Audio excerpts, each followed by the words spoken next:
Welcome to Whose Turn Is It Anyway, your board gaming podcast where we occasionally chat to various people in and around the industry.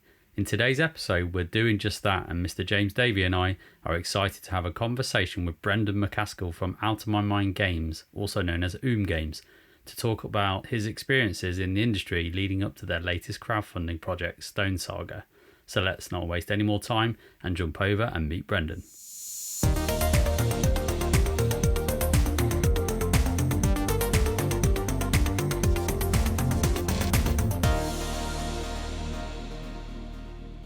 Welcome to the show. Thank you very much for joining us. I've been really excited about this expansion pack episode. I'm not going to lie. So a million thank yous for joining us this evening, or maybe this evening for you. Yeah, it's great. Hey, thanks. No, it's like noon, just after afternoon for me. So hey, thanks for having me on, JP and Davey. Excited to be here. Yeah, nice. No, we're excited to have you. So for our listeners who may not have kind of come across Brendan before, Brendan McCaskell, who are you? And introduce yourself to the show. Yeah, my name is Brendan. I am from the big country of Canada, more specifically British Columbia. I have been, playing games for a long time, and somewhat new game designer. Been doing this full time for I think about 3 years now, and had my first kind of foray into releasing a game on Kickstarter as a self-publisher. I think about 5 years ago. So I love there's so many things about the hobby that I love, but for me a driving force is we were chatting about this just before we came on, but it's just the idea of getting people around a table, where you're laughing, you're having some shared memories and some shared experiences together. So it's a little bit about me. I'm sure we'll get into some specifics, but yeah. We absolutely will. What we like to do, Brendan, with kind of our guests on the show is to kind of give our listeners a bit of an insight into you as a gamer, and how did you get into the hobby itself? How did you explore the world of tabletop, and how did it hook you? Just don't say Monopoly. Yeah. It's usually everyone's starting. So yeah, no, it is. Yeah. So the super fun question. I would say my earliest memories of really fun times playing board games would have been around Risk. Where you set up Risk, and then it's just you leave it out for a long time, and you're just playing, you're conquering the world, you're holing up in Australia, whatever it may be, right? It's when you try and convince someone, you can play it in an evening, it's fine. Never happens. No. And then I don't know where my dad had it, but we had a copy of Axes and Allies. And so I remember our cousin coming out for the summer, staying at our place. We would set up our copy in our den and just leave it set up for an entire week, and just be playing like a single game. We weren't playing the right strategies, right? All that jazz, but it didn't matter because we were having a ton of fun. So those were really two instrumental times kind of getting into the hobby. I remember with a different cousin, actually, we designed a game one summer when I was he was 12, I was 10.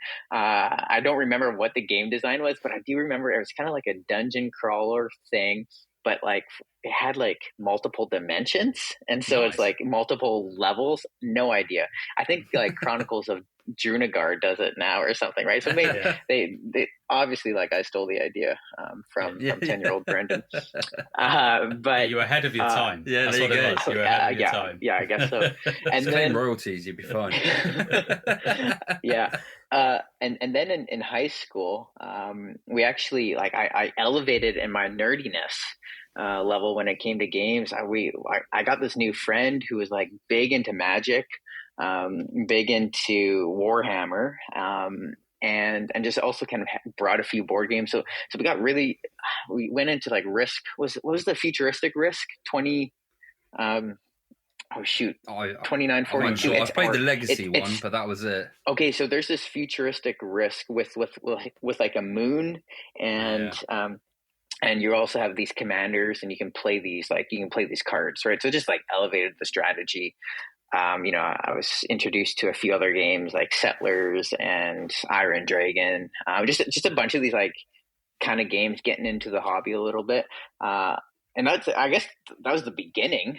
And it was, kind of a fun introduction. And this kind of things have grown, especially over the last, 5-8 years. There's just been so many new games, so many kind of fun games coming out, getting into like something like Dominion, right? Where it's like, oh, hey, there's this deck building mechanic. And then just like, you just learn these different mechanics. You kind of gravitate towards certain things and compared to others. A Magic player previously, Dominion kind of sits nicely with it anyway. Yeah, exactly. And it doesn't ask for all of your money like Magic does. Exactly. Although there's a lot of expansions with Dominion. There is a lot of expansions. It's still cheaper than Magic, yeah. Yeah, you're right. It's true. But, for me, it was, I actually never bought more than the core set. And I think the only like true deck builder that we have in our house right now is Aeon's End. Mm-hmm. The cooperative deck builder. Like love that game. Been meaning to play that one. Haven't played it yet, but I keep looking at it. My wife and I, we love co-op games, and so Aeon's End is just like this perfect blend. It's like Hogwarts Legacy. It has some of those co-op elements, but just Hogwarts gets a little bit boring, just because the deck building can be a little bit. It's limited amount of combos, and there's like you're kind of railroaded into a certain way with each of your characters as well. So I do understand that.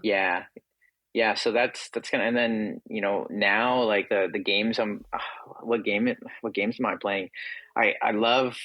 We just finished a playthrough of Sleeping Gods, so that was a weird. We just kind of cooped ourselves up for a weekend, and we played it over 3 straight days, and so that was fun. I loved 2/3 of it. I was okay to be finished with the game when it ended. In some ways, I actually think it would have been a better solo game with the amount of reading that you had to do. It's very much like a choose your own adventure. I thought the combat was genius. So for me, a direct comparison to that and like Tainted Grail, very similar.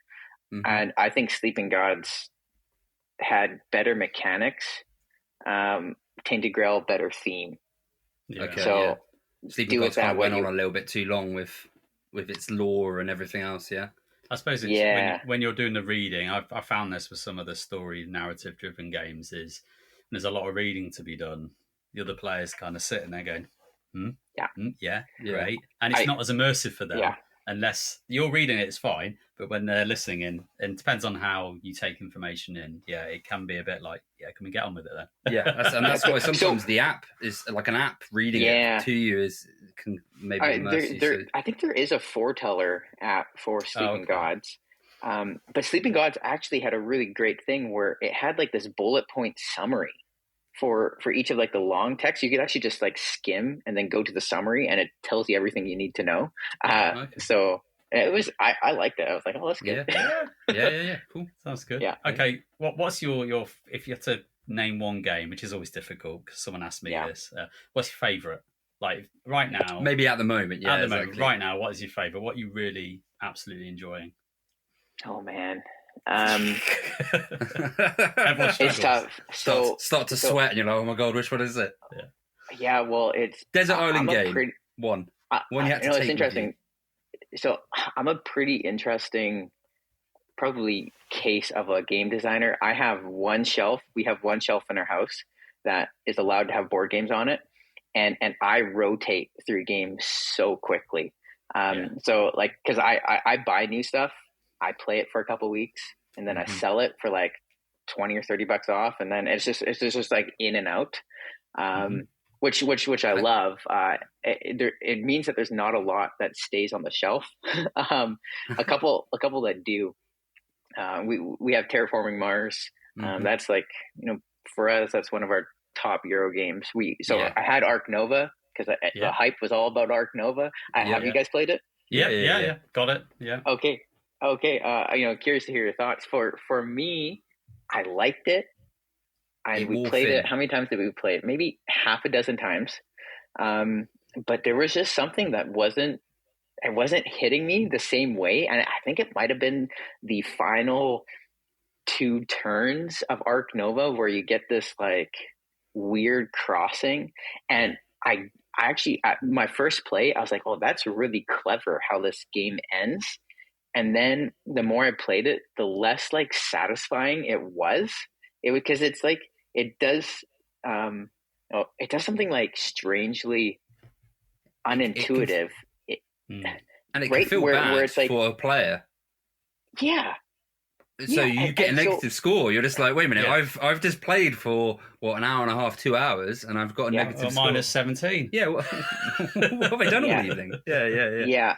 And it's one of the things where it's like genius mechanic and how it triggers, I think, but like how it shows up in the end, it's a weird, like it just falls flat. I think the game's cool and it deserves what it gets, but I sold it. Sorry. No. I mean, the fact you said Terraforming Mars, I mean, that's probably one of our group favorites. Ones we always replay. We go back to all the time. Yeah, we're always playing it. It's always there. Welcome to the club. Yeah, exactly. The variation with it compared to maybe Arc Nova. I think Arc Nova, one of the biggest problems with it as well, is once you get your engine up and running, sometimes the game's just over. Yeah. Whereas with kind of Terraforming Mars, you can play with that engine quite a lot. Yeah. And you can push it in different directions. Yeah, exactly. Yeah. And then sometimes you don't even need an engine to be able to win. Whereas Arc Nova is a bit more finalised with the fact that when the ending's coming, you can see it coming. There's nothing you can do about it. It's over. Yeah. And it doesn't feel great towards the end. You are right with that. Yeah. I think also because you're seeing less cards in Arc Nova, right? That in itself is, and because it's not supposed to be a 1-to-1 relation with Terraforming Mars, but it definitely at first you're like, man, there's a ton of cards here. There's all the tags. So you're like instantly thinking, oh, this is like Terraforming Mars, but it's not. Where you have to be a little bit more reactive in the sense of like, okay, I'm going to play to the best of what I see here. Not necessarily like, I don't know, a fun thing with Terraforming Mars is like, oh, you know what? I'm going to go like buy, or I'm trying to remember, like the green tags where it's like the little biology tag things. Microbes. Yeah, the microbes, right? You're just like, I'm going to go hard microbes this game. And it's like, it's fun. You can do that. And then someone else could hate draft you as well, which means you'll never get in the microbes, Davey. You'll never get in them. Does your group play with the with like the negative consequences in Terraforming Mars? Like where you can like screw someone over? Oh, like we do. We do have with the asteroids and stuff. Yeah, we do. Oh, yes. Yeah. Do you know those are banned in my household? So we don't do those things, which is okay. We did them the first couple of times we played, and then you destroyed my engine. You've destroyed my engine. And it's just like everyone gets pissed off, and it's like, okay, never mind. Yeah, fair enough. Fair. We're used to being mean to each other, I think, so we don't mind too much. Oh yeah, there you go. So Euro game. Terraforming Mars, kind of non-Euro game. We love Unmatched at the moment. Yeah, okay. Heard good things. We've loved Pandemic Legacies. Yeah. So that's been an interesting thing, and like I really enjoyed Gloomhaven. Again, there's things to like, things I like, things I don't like, but Gloomhaven for me was an interesting kind of like mashup of things. And I didn't back Frosthaven, just because it's like I'm not really. Same.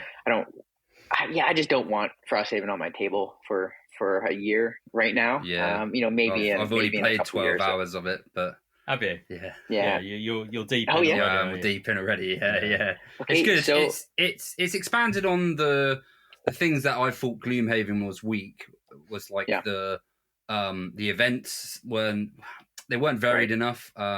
And you could kind of, the whole 50-50 events I didn't like, whereas now you've got like 4 event decks, and there's just a bit more story with, you can tell he's got some writers, I think that's what they did anyway, is get some writers in to do a lot more with the lore and like the backstory and a bit more build up, which is nice. But I mean, otherwise it is just Gloomhaven, you know, just with some revamp. I just burnt out on it, to be honest. Like Gloomhaven, I went deep.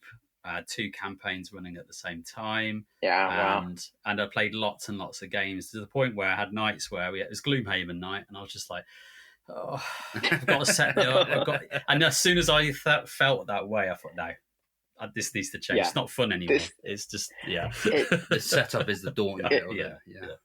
Oh, so that's the thing. So Jaws of the Lion for me with the flip book, I'm like, I'll wait till the Frosthaven flip book comes out, and then I'll do it. I detest searching through the tiles. It was one of the things, like we got Journeys of Middle Earth, the Lord of the Rings Fantasy Flight game. Mm-hmm. So many tile setups, and you're actually setting up throughout a game. And it's neat. I like how the app does it, but it just drives me insane. So, it takes you out of the immersion, doesn't it? It's like you're immersed into doing it, and it's like, now get tiles 1B, 2A, C, 1C, this, and then you're searching. Stack of 50 tiles. 5 minutes trying to find the right. You have a quarter. You have a quarter. Yeah, exactly.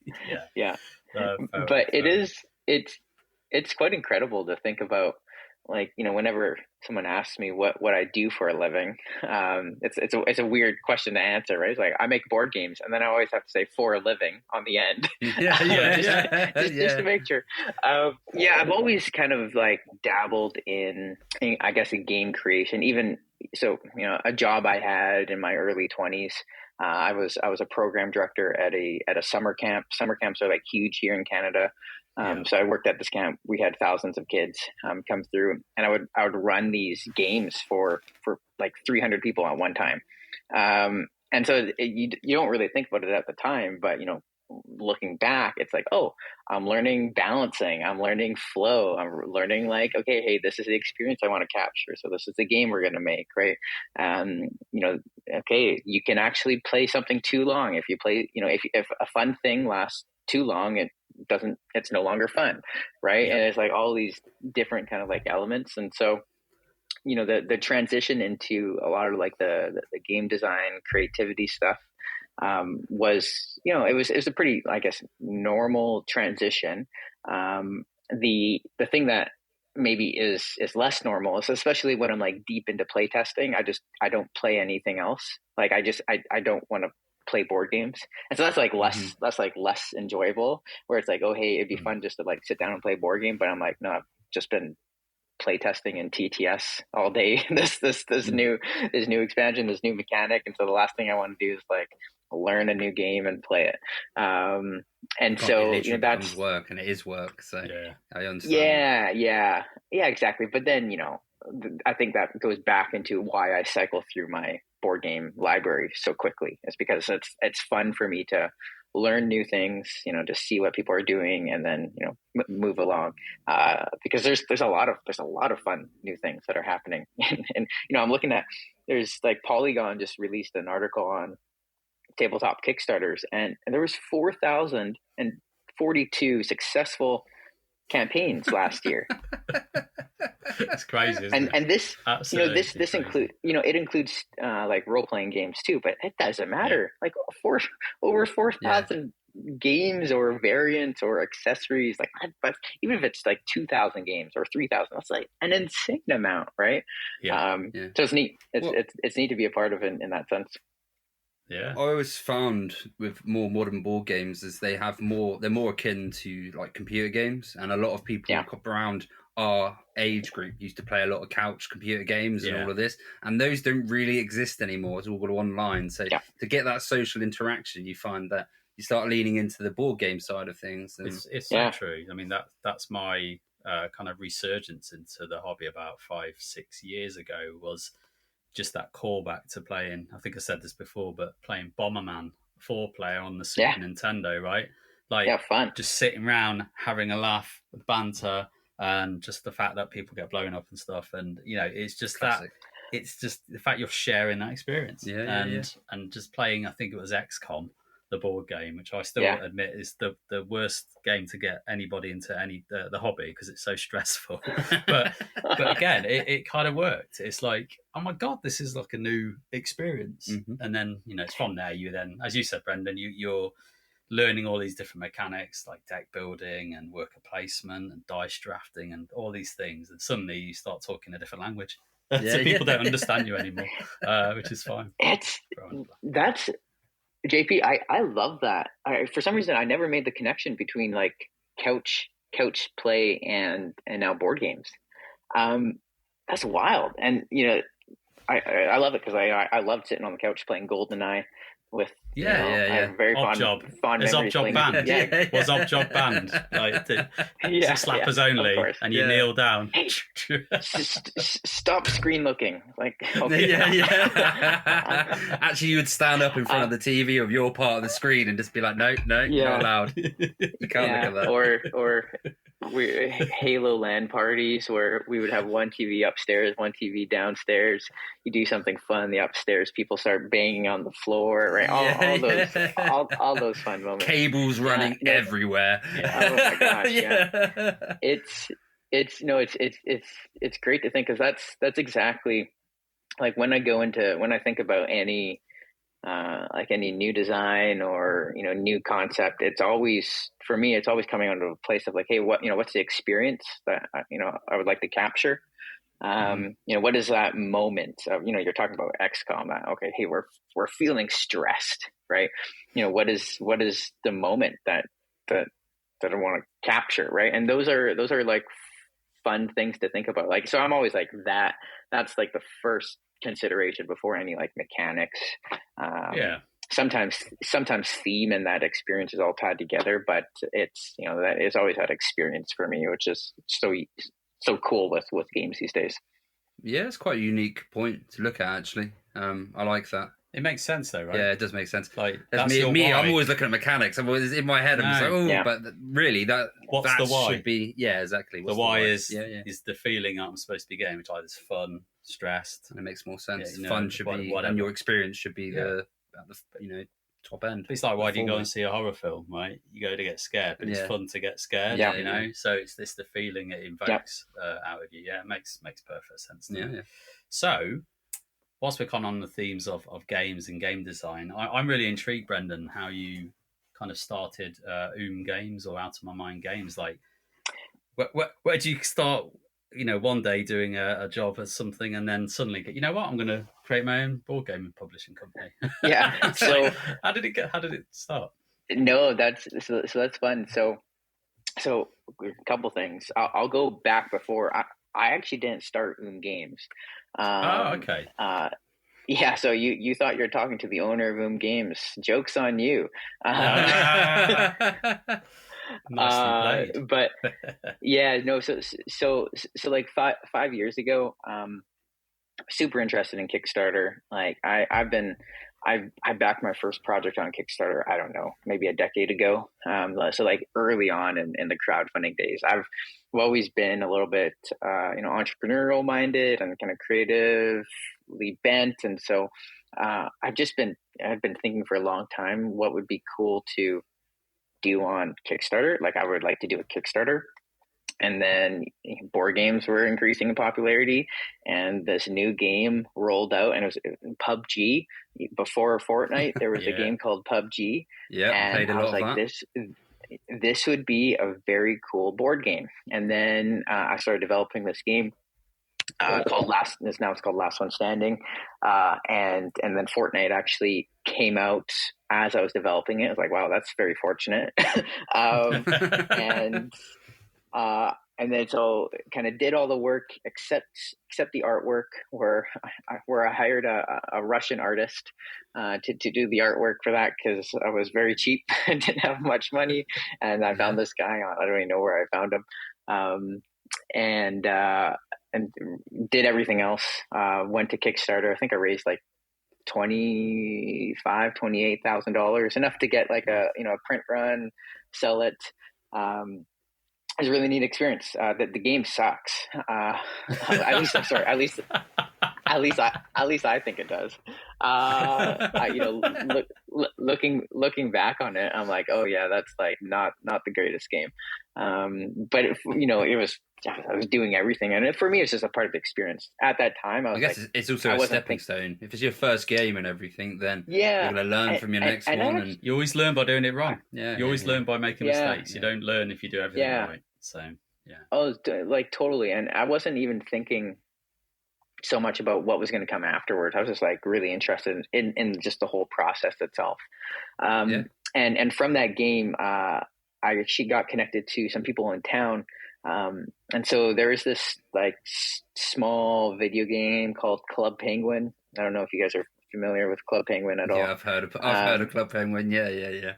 Yeah, so it was actually created in the town I live in right now. By these three guys.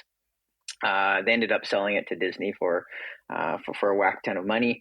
And then there's this one guy. He started a mobile game studio. There's a couple games like Adventure Capitalist, Adventure Communist that they've made.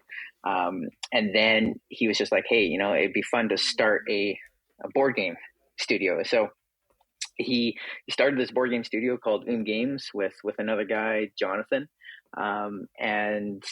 And after I released Last One Standing, they kind of got in touch with me, and Lance was like, hey, if you ever want to make games, just let me know. That was like the weird invitation. Yeah, totally. And so I didn't actually take him up on it right away. It was like 2 years later. I had an idea for Stars of Akarios, which was called Starlight at the time. I went to him like, hey, Lance, I have this idea, like, do we want to fund it, blah, blah, blah. And so then it ended up being an OOMM Games launch. And we launched kind of right as the pandemic hit, like 3 years ago. And like, just so that kind of changed my trajectory from that moment. So kind of a weird way into the industry, but it's neat, happy to be here. Yeah. I mean, so that's how I first heard about you, Brendan, with Stars of Akarios, which was, as you said, called Starlight. So yeah, and obviously things have kind of gone strength to strength. I mean, Stars of Akarios has had a great reception, right? I think it's an ambitious project, right? I think it's fair to say it's a big game.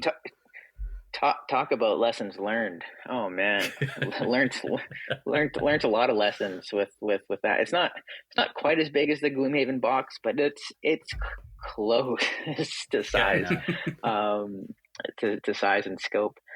So I was principal designer on that game. We had a team to do some writing and a bunch of stuff, and so I was doing like project management and design, and it was a lot. Like ended up like probably biting off a little bit more than we could chew at the start, but we made it through, and I think we're sitting, it's like an 8.3, 8.4 on BGG right now, which really happy with.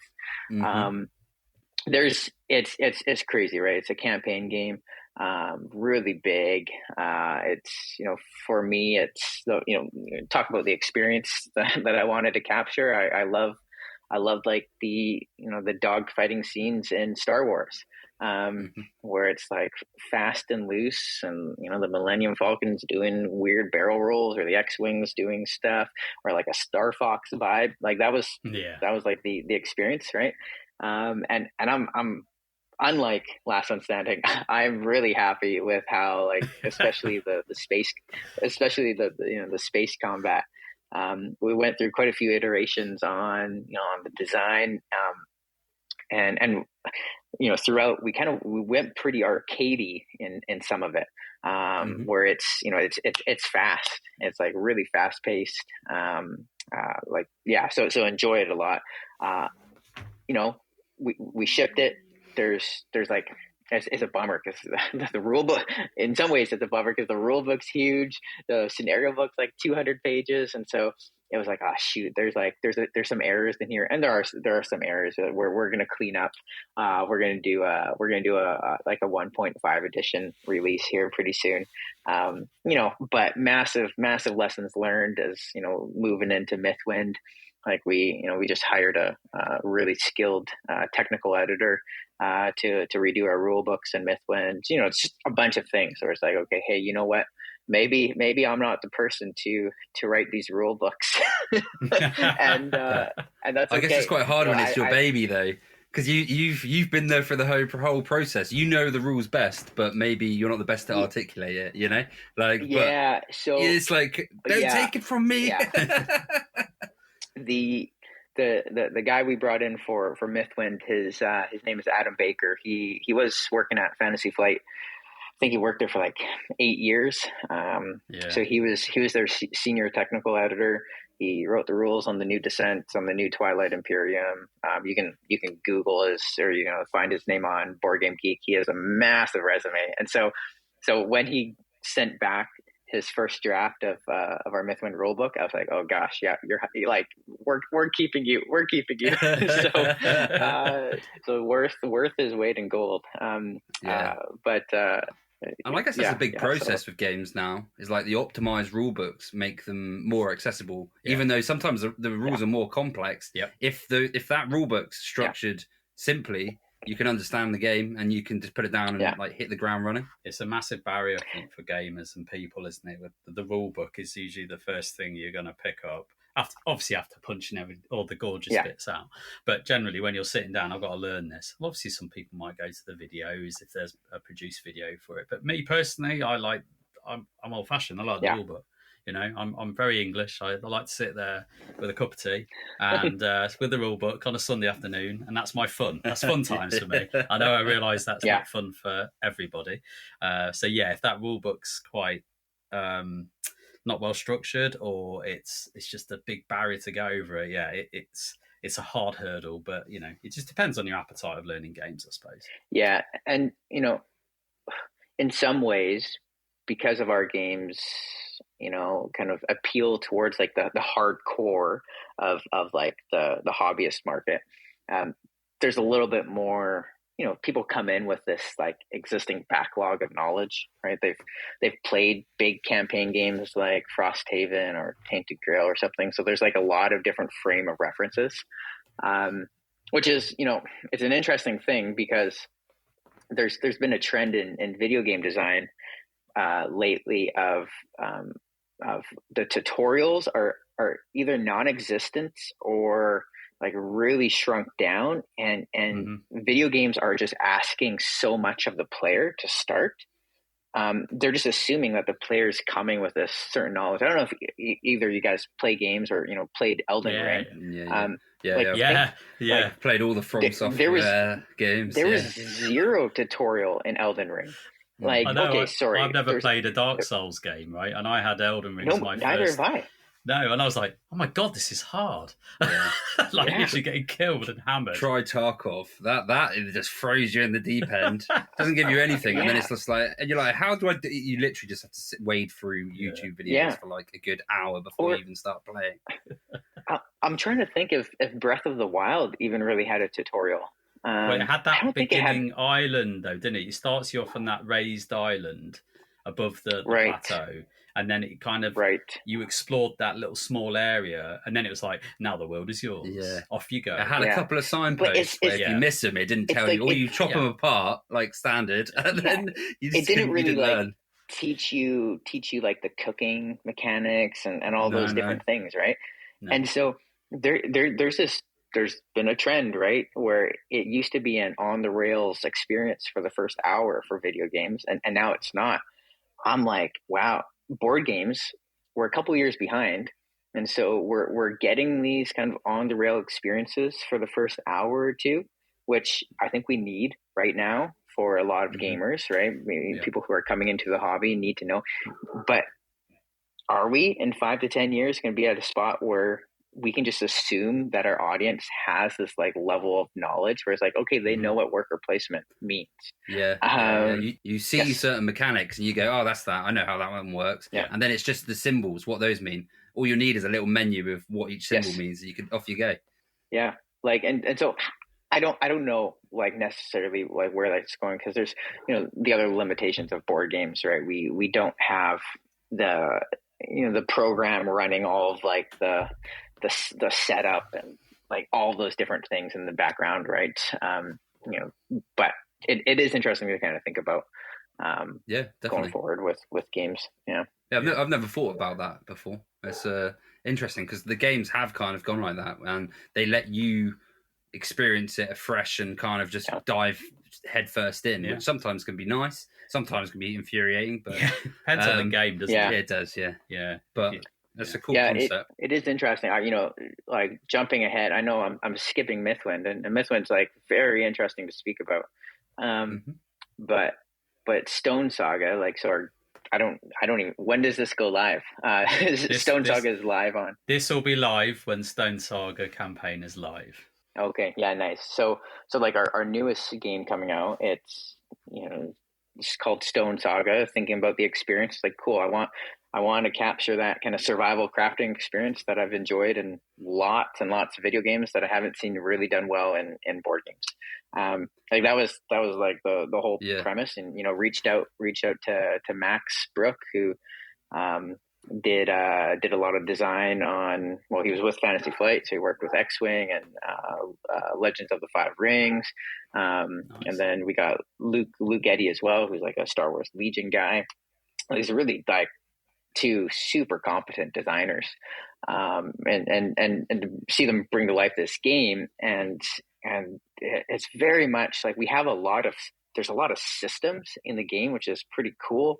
We have like, there's a crafting system, there's a gathering resource system, or kind of three systems for that. There's an exploration system. There's all these different systems, and so we onboard players in the first 3 games to learn these systems.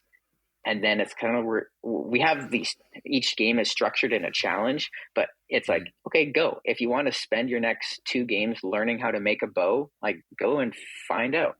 You can go, and if you want to spend your next game just building your village and, building a well and doing this, like, go for it. And so we create these like systems, and the crafting system is next level in it. It's brilliant. It looks awesome. Yeah. It reminds me of like Rust or something like that, where you're saying you have those tiles and you kind of like just put them together, and whatever codes that it then puts in is what you make. And it seems so unique. Yeah. It's fantastic. Well, yeah. So that's like the one thing we're getting back from all the reviewers is like, games are really good. Crafting system, never seen anything like it, right? Because it captures the it's fun for me to gush, because like, I didn't design this crafting system. Like, it was Max, and Max had this incredible idea, and Luke came in and gave it legs. But it captures a sense of discovery that I haven't like seen crafting games do in a board game, right? Where you can kind of put items together or resources together, and you can see what you get, but you can also kind of intuit it. It's like, okay, if I put the sharp end pointing out and then put a stick underneath of it, I should probably get a spear, right? and you do get a spear. It looks like a spear. Yeah, it looks like a spear. And then you flip open your codex, and if you've gotten, so I spent my 3rd game, there was this whole goal. There's this behemoth trying to kill my wife and I, and the only thing I wanted to do was craft a bow, and I couldn't do it. But fumbling around, just like, string. I don't find string. It was so annoying, because I was like, okay, I think I have the 2 resources I need to craft a bow, and I smashed them together. And this was before we added hints, but now you smash 2 items together, you read it. And now we're like, oh, hey, it looks like you're trying to make a bow. Maybe one of your resources needs to be stronger, right? We give players a little bit of like a hint, and I could have used that when I was playing, because I didn't realize that one of them needed to be stronger. What did you make in the end then? Nothing. It was nothing. Oh, it was nothing. It was nothing. It was failed. It was just end up making this little I get a bowl or something. Yeah. I get to fight the bear with that. It's so funny, but I got to keep my resources. But it is like, when thinking about like game design and new games, for us at least, I bet Stars of Akarios is going to be the most similar to existing games. Even though I feel like it's so people compare it to like Gloomhaven and Space, but it's weird because the only thing that's like the same is like the modifier deck, and then a big book of scenarios. And like it doesn't play anything. It's more Ameritrash than it is Euro. Right. And so like the game mechanics, it's like, okay, it is an RPG, and there is a bunch of scenarios, but like that's about it. So it is still quite different, but like Mythwind, I don't think there's any game that's like out there that's like it. And same with Stonesaga. So for me, I think there's so many like new areas to like push into, that haven't been explored, that it's like, I'm just, excited about like the possibilities for it. So. Yeah, I mean, I watched the One Stop Co-op Shop's coverage of Stonesaga. So we're kind of going through. I think it's your three scenario prototype that you kind of sent out, and it was a blast to watch. Honestly, just as a viewer, just to kind of see. That's great. We're in this valley. Okay, what we got to do? Right. Don't know what we got to do stuff. Right. Okay, off we go. And they're just like literally pushing buttons and trying to just feel their way around the system, feel their way around the world. And what I found was really cool about, I mean, besides from the crafting system, which is brilliant, was the little mini games that you have for the different kind of actions that you have. So if you're foraging for resources, that you have the like little set of cards that you have like a push your luck mechanism, so that you're like, I want this and this, and that was quite cool. Like you go delving into caves and as like a choose your adventure path system. And likewise with the mining, it's like you're going into the bag and you're trying to get the resources out. It's very cool, like just how all these mini games kind of work together. That's something you used to see where you see it more like video games, like Bethesda games and all that, where you do something, you have a little mini game. Whereas board games, you don't see. You see it in sometimes Mansions had a little bit, but seeing that in each of its systems, which also are very relevant to each individual area. But it's tactile, really cool, isn't it? So, exactly. I'm mining, and I feel like I'm mining because I'm literally reaching into a bag, extracting stuff out of it, right? Yeah. And so it translates really well. And I think, this going back to your feeling. What feeling do I want to kind of invoke when I'm doing these kinds of actions? Yeah, it all kind of makes sense. I really kind of enjoyed just how they all integrated into the mechanisms. They all seem quite intuitive as well, don't they? So. Absolutely. And the other thing was the omens, which, to be honest, I don't know much about, and it's quite nice that I don't know much about the omens. But omens are like these little symbols that appear on the components, right? They appear on these hex tiles. They appear in cards, and depending on like what, I don't know if it's an age, but depending on what kind of night or cycle the omen is prominent, then certain things will happen. And it's interesting. Well, no, it's what's exciting for you is as exciting for me too, and is a big driving force of the game is, okay, we want it to be like this visceralness, right? We want you to kind of have a feeling what you're doing. And kind of the layer behind that, it's like it's all like art driven, which for me, like the hexes, I'm so proud of it. But like the hexes, they have no icons on them, right? And it's very intentional. But because if you can see a river, you can go fishing, right? Or if you see a mountain, you can go mining, right? And that for me is it's neat because that's the immersion.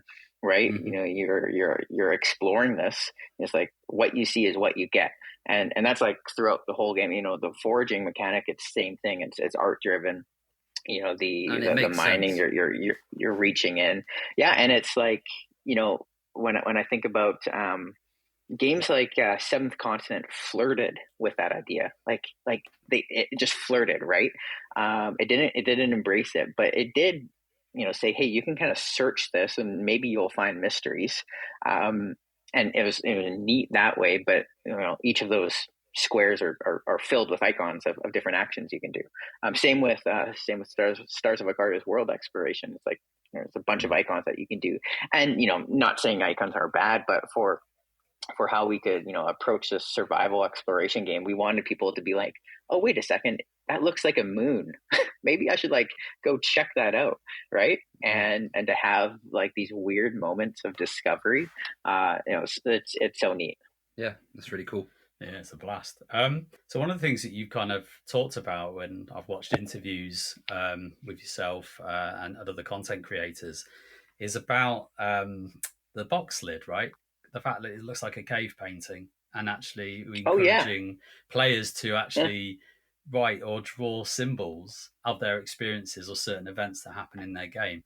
I mean, when I first heard about that, I thought, oh God, I've got to write on my box. Like, I didn't know how to feel about it. But then the more I kind of thought about, the kind of why you would do that, it's pretty cool. It's very thematic. Is we're telling the story of our journey through.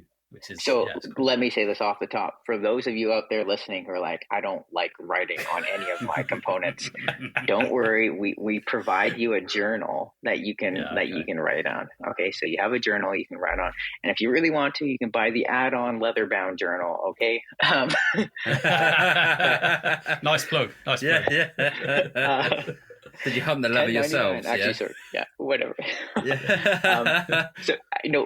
So actually, JP, that was actually the first idea for the game. I said the experience, but the actual idea, I think I was in the shower a couple of years ago, and I was like, how cool would it be if you opened this box and you look on the lid and you just see a bunch of like symbols, and you can start to tell a story of everyone who has ever played this game just based off of what is on the inside of that lid. I'm like, that's neat. It's like, okay, if I build a fire with like my 2 tribes people, great, cool. Maybe I get killed by this crazy behemoth, right? And I'm thinking about my level of ability, which is stick figures. I'm like, okay, cool. Cave painting's great, right? And so then we incorporate that in like a gameplay mechanic where, we get people to kind of leave their mark on the game, and we give. So for those of you out there who are like, I'm not an artist, don't worry. We give you guys like these little symbols, and they're like, you can literally just like sketch the symbol. And for the artists out there, they can, embellish and flourish it. But there's going to be future challenges, future goals that will be like, hey, check out your box. Like, do you have this symbol marked? And it's a little bit like a scenario check in some ways, where it's like, hey, have you completed this goal? If you have, you will have drawn, this kind of Stonehenge-esque thing in your box or in your journal, and then you can link that in. So it's like that idea. And, for me, it's, I'll play, I won't sell Stonesaga, but let's say I did, right? Say I bought the game and I played it for like 6 sessions, and or 10 sessions. Like, hey, I had a lot of fun with this, hand it off to someone. I think it's neat for them to like open the box and be like, wow, this has like been lived in, and not in a way where it's been used, but it's like, there's this whole story that's been told by this other people. Like, that's cool. It's going to be quite cool that you learn about their story more when you start doing your own marks, and then as you do your own marks along, you'll be able to read what's written, like what's drawn as well. Yeah. It's cool. Yeah. No, it's definitely neat. I like it a lot. So with Stonesaga, then obviously it's a, like you say, a campaign style game where you're going to play a session, you pack it away, you play another session which continues on from your previous. I mean, obviously this is not a specific question because it's probably not a specific answer, but like, well, what's the kind of length you're talking about with this game? Is it like 6 sessions, 10, 15, 100? Like, does it depend on where your story goes? Yeah, so with Stonesaga, we have, each game is one challenge, and it's roughly 4 to 6 challenges make up an epoch. And we call these, at the end of an epoch, there's actually like a significant jump in time. You don't lose everything from the previous epoch, but it is like, it moves you ahead. And so, the game itself, like 10 to 20 sessions for a run through of the core box. And so, each session is like hour and a half, 2 hours, kind of depending on the play group. So, it's a decent amount of content, but, maybe you get the game and you're like, hey, you just want to play one epoch with your gaming group, because that's like, 5 sessions. It's like, maybe you get that in 2 months of gameplay, and just you're still playing. That's a good chunk of game, right? 10 hours. You still get the full arcs. You still get to experience everything. But kind of like natural stopping points. And then we're also going to like introduce a little bit of like a free play / endless mode in the game too, where we do kind of just like lean into the sandbox. So for those who maybe don't want to tackle specific challenges, or like, hey, like go survive, like see how it is. It's going to be a little bit more freeform in that case, but and there's a couple quality of life things that we have for campaign games. I try to get as fast as setup and teardown as possible. Something that the review copies don't have right now are trays. So we have a couple token trays that we have planned just to kind of make that setup like real quick and painless. We're still figuring out exactly what we want to do with the cards, but we're thinking like a card box with like nice little dividers so you can set that up. And then the land trays are like these cool tri-hex plastic things where the hexes go in. And those all get stacked into the spot in the box where a lid then kind of snaps it shut. So it saves it from session to session. So yeah, that's kind of like the direction, our campaign game, decent time. I think on our, we're advertising like a 30-hour campaign is what it is on Kickstarter. Yeah. I like the save mechanic. There's nothing more. I think we were speaking about it earlier, but the fact that it takes ages to set up can just be really off-putting. Mm-hmm. And like trying to remember your save and putting all your tiles out, finding all those exact tiles. I saw that little save mechanic and I thought, ooh, it's a bit of efficiency there. I love that. Whoa. If that got you excited, I don't know if you really looked into Mythwind or if that was like, hey, you know what, cool game, not for me. But Mythwind, I think people are going to really like it. We're doing something so radically different with how the setup and teardown and everything works, because there's no setup and teardown besides your initial setup. Each character gets its own tray, but each tray is gameplay, which is different than like a storage tray right now. So you don't like pack everything up, and it's like you're actually playing in your tray, and then everything just kind of like slips back in. So I'm saying like 30 to 60 second setup and tear down to there we go. Play the game, because you heard it here first. Everything just so everything just stacks on top of each other, and it's so I'm so excited for people to get the game, because I don't think we did an okay job of communicating it on our Kickstarter. But we went to Kickstarter pretty early on in development for Mythwind. We're much further along Stonesaga than we were for Mythwind, and so we weren't, I think, quite able to communicate the vision that we had for Mythwind to its fullness. And now that I just got the first sample of our box and our punch board, and we're trying that with our 3D trays, and it's like, oh yeah, this is cool. So yeah, I'm very, very excited. Is that going to be a retail, or is it just Kickstarter only? There might be some UK retailers who bought in, probably, but it was Kickstarter only. We'll go back, probably do an expansion after we deliver the first edition, just because we assume there's a lot of people not who missed it the first time. For it's exactly. It's interesting, right? It's like partnering with the distributor. Love the idea of it, but we need to sell 5 to 7 times the number of copies through a distributor to equal one Kickstarter sale. Right? And no distributor is going to order 100,000 copies of Mythwind.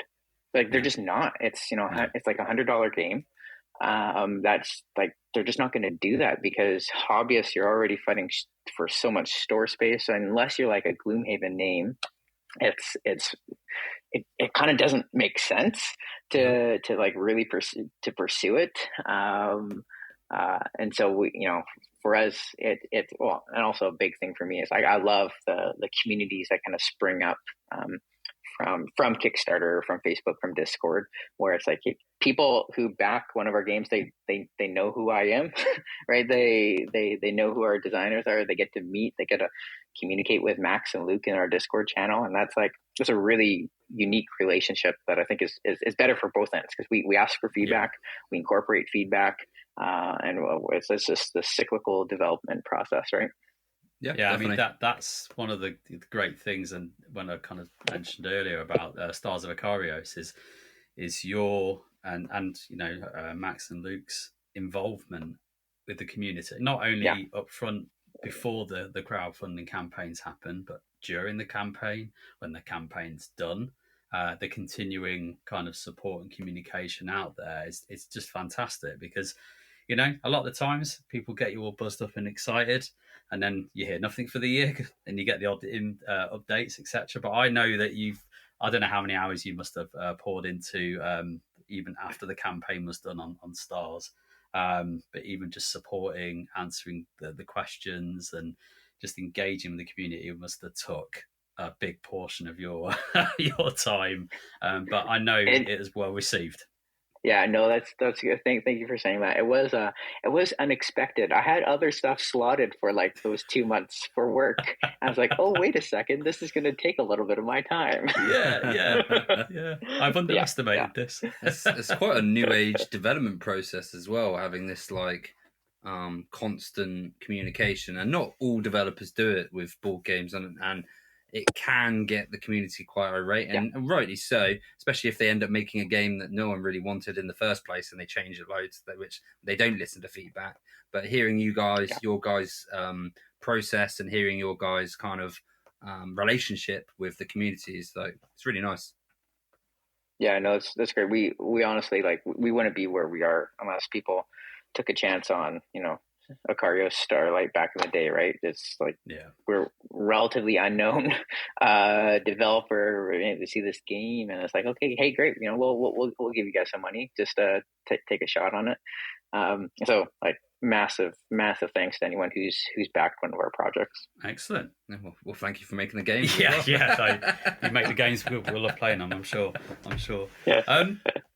But no, I think as we kind of get towards the end of our chat, Brendan, I could literally talk to yourself for another 7 hours, but you've got work to do, no doubt, and we probably need to go to sleep at some point, being in the UK. One of the things I wanted to just ask you, we do a little thing on our main episodes. We call them niche number ones, okay? And essentially we kind of put what is our favourite game in really niche specific circumstances. So if you game, if you're up for a few of these, I was just going to quickly fire some at you and see what happens. Let's rock and roll. Let's rock and roll. Let's do it. So, what's your favourite game that never hits the table? Game of Thrones, the board game, Fantasy Flight 1. Yes. We've had so many arguments about that game. Unfortunately, I win every time we play, and it's because there's a lot of rules that you don't think of, and I've played it the most, and I teach it to people, and I win because I'm so competitive. Anyways, that game's great. Love that game so much. I love it. Do you play with the Mothers of the Dragons expansion? I have not played it. Just the base. I don't know if there's a game that has captured the art of backstabbing as well as that game. Made so many alliances that I break because you gotta go in line with the characters that you're playing, right? And so it's like, well, you shouldn't have trusted me, right? Yeah. You know what we're playing, right? Exactly. Yeah. I'm the Lannisters. What do you expect? Yeah. Oh my gosh, like that support token mechanic, genius. Because you flip it. You flip it and you're like, hey, I'll support you. They fight and you're like, no, never mind, I'm supporting this other guy. It's just so good. I love it. Anyways. Yeah. It's a firm favourite in our group. It's probably a game we get to the table once a year because it goes on a bit long. Cool. We need to do it on a weekend. Yes. We've tried to do it in the evening, and it's always 3 a.m. when we're finished, and we're like, we probably shouldn't have done that. It's too much for an evening. Much. Yeah. But it's just a fantastic game, and the design in it is the fact that you have to work with people to achieve your goals. but you have to also backstab them at some point. It's just a matter of when. That's when Tambo got his nickname of Backstabbo, wasn't it? Yeah. Because he like backstabbed like 3 different people in one game, and everyone was like, "All right, yeah, fair enough." Yeah. But Well, we used to with him. Next time I'm in the UK, you'll have to plan a Game of Thrones night, and then I'll join in for it. Yeah. Brendan, 100%. Let us know when you're in the country, and we'll travel. Yeah, I love playing that game. Yeah, I love playing it. Definitely. Okay, next one then is what's your favourite game that you got rid of that you regretted the most? So obviously you have a cycle of games that you talked about earlier. So is there any one that you went, why did I do that? I was thinking about the Spirit Island. Oh, okay. I miss playing Spirit Island. I loved Spirit Island. I thought it was a really fun thing. I should have bought an expansion for it. My wife and I, we felt like we had solved everything in the core box. Yeah. Even though it took us a while to get there, but an expansion would have been fun. Yeah. There's a few to choose from now, isn't there? To be fair, but yeah, I played it once. You played it once? Played it 3 times. Oh, 3 times. Yeah. Nice. It's good. Yeah, it's really good. No, it's a good game. It's a good game. Okay, last niche number 1 that we've got for you is what's your favourite game that puts you in a state of zen? Opposite of XCOM. yeah. Not XCOM. Yeah. No. No, I'm trying to think. Maybe like Tapestry or Welcome to. Mm-hmm. 2 very different games, but Welcome to, it's a flip and right, which is good.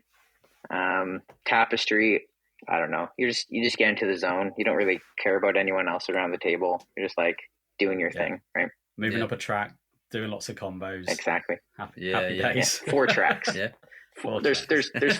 4 tracks. That makes it 4 5th with the expansion. The 5th of the expansion. Yeah. Oh yes. And there might be 6. You never know with the next one. Who knows? Yeah, who knows what they're doing with it? Who knows?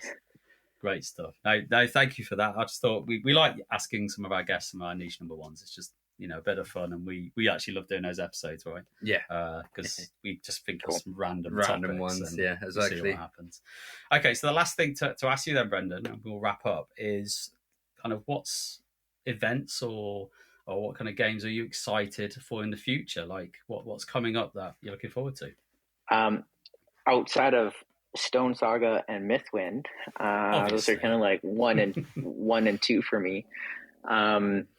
What am I looking forward to? I don't even actually know what is on the release schedule. Oh, you know what? I think I'm going to late pledge for Oathsworn. I think I'm going to do it.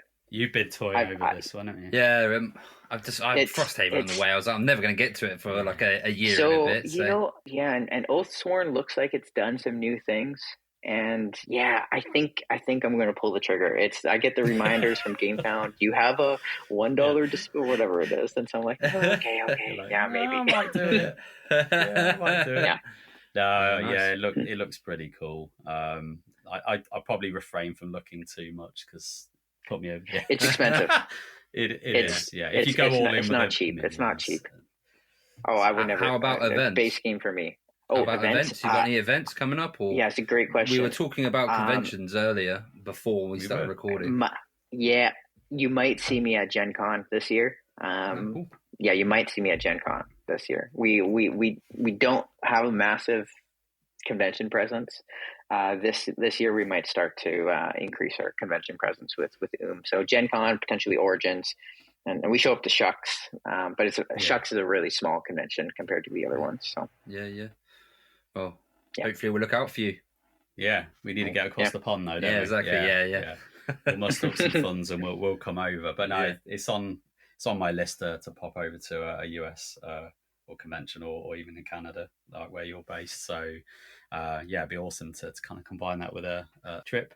Yeah, get all the gaming group together, games and traveling. Yeah, I mean, what's better? There you go. Exactly. I mean, I've got to convince my wife and kids that I can leave them for a week or so. It's fine. We'll make it. Go to America without them as well. Yeah. I'm going to America. Bye. But we'll see what happens.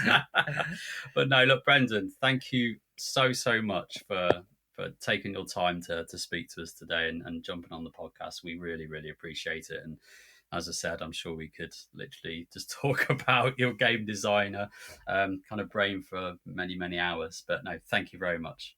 Really love to have you on the show. Hey, no, thanks for having me, guys. Anytime.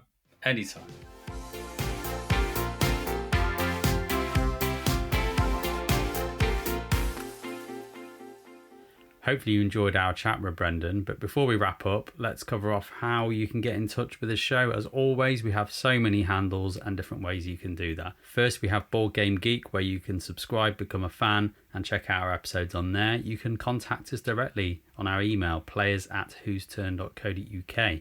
We've got Facebook, Whose Turn Is It Anyway podcast. We've got Instagram, @whosTurnPodcast, and of course TikTok, @Whose Turn Is It Anyway. And we'll be back again with more main episodes and various different expansion packs very soon. Catch you on the next one.